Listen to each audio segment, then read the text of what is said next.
Hello YouTube, this is Asatsu5 and I got a video for you today. You're probably thinking, what the hell happened to your Recon 1? By the way, this is the XHP Recon 1. It's a pretty nice knife, heavily modified by my brother, and tortured by me. Why did I do this? And you don't know quite what I did to it yet, but I'll explain. Here is the Salt Series knife. Why do I have the Salt Series knives? If you read the title, yes, this is a video about beach knives. And why, if you're going to go to a coastal environment, if you live in a coastal environment, if you live around water, if you're going to be in a very wet water sports environment, it really suits you to get a H1, or not H1, but a Salt Series knife. And about everywhere I go, I like to carry a knife, even when it's in the ocean. And this is my go-to knife when I go into the ocean. If I go to the Blue Lagoon, in Hawaii, I had this knife. And so this is my go-to beach knife.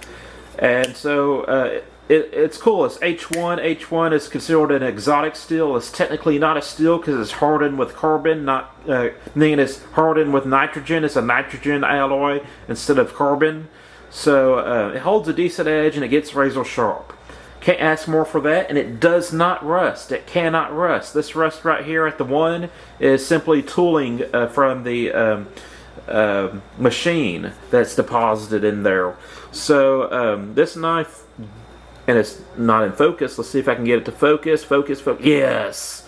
And this knife is awesome. It's very tough, and it's a great knife to carry into the ocean. It's serrated, so if you get tangled up in rope, or fishing line, braid, whatever it may be, this knife can really cut through it, or generally can cut through it. It won't cut through steel leaders, and that's kind of why I wanted to test this out, was because this is a relatively soft steel, if you can call it steel. It's more of a blade material. I have a special tool for when we're kayaking lines out past the second saber that's going to cut through steel leaders if someone were to get hooked or snagged by it. And that is the Leatherman Raptor. That's kind of what we got it for. In fact, I need to find it so I can, put it in its place. It's not in its place, its normal place. I got to test it out a little bit, but I wanted to get this because I was like, hey, if I get tangled up by something that's relatively hard to cut, I kind of want a harder edge. And this XHP is kind of like that. And as you can see, this thing is rusted badly. The blade isn't terrible. It's still razor sharp, but it has some pretty obvious rusting on it. By the way, this is probably one of my favorite Americanized Tanto blades. I love this silhouette and the grinds on it. I'm generally more of a traditional Tanto guy, but this one, I like it. But I don't carry this knife. It was a backup knife in my bag, and I just never used it. So I was like, I'm going to do an experiment. So what did I do? I took pictures of this knife in the surf. I took where the water meets the sand. I swam with it. I didn't have much bait to cut with it, but it was very much an abuse test, borderline destruction test. And I wanted to see if this XHP cold steel knife could stand up to a day at the beach with no lubricant or without rinsing it off with fresh water. Keep in mind, I only spent one day at the beach. We left Friday evening, ended up in Galveston about around 11:30. Ended up at Bolivar at 1:30, and we spent the whole next day at the beach, like the whole day. That's all we did was at the beach. And so I took pictures of this in the surf. I'll add those photos in now. And I swam with this. I generally keep knives on me even when I'm in the ocean. in case I need to poke something that's trying to, get me. So there's not a whole lot I can do about a great white, which I don't think there's many of those in the area. But if it was a bull shark or a black tip, I like to at least take it with me. Or at least it's going to remember me in the future, and it might not attack another person. I'm not expecting to survive, but I'm definitely going to make it an impact on whatever is attacking me. So that's the whole point of this knife, is not only to cut things that I'm entangled with and to cut bait, but to cut sharks that may try to attack me. Not for my own survival, but for the future of the people who are swimming in that ocean, that hopefully that shark will remember, hey, those people have dangerous teeth as well, so let's stay away from them. Anyways, here's something that is noteworthy of this knife other than the visible rust. First off, it doesn't want to sling out.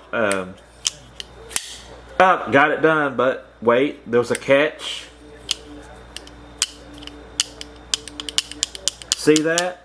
So the lock bar, or the back spring, is not seating. There's the stop pin, but it's an easy enough thing to take care of. You squeeze the knife and press that down, and it's locked correctly. It's not really wiggling that much. It's wiggling a little bit, but I think that's because of my pivot.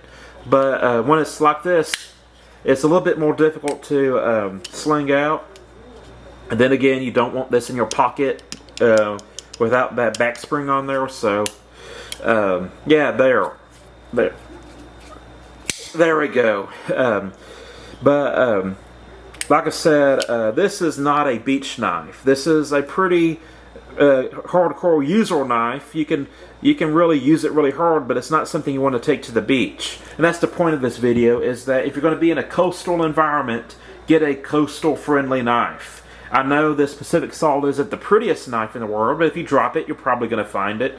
And if you want something that's a little bit more flashy and beautiful, this titanium frame like Spider Chef is good. And plus, you can use a rocking motion on it and use it as a chef's knife, i.e. the name Spidey Chef.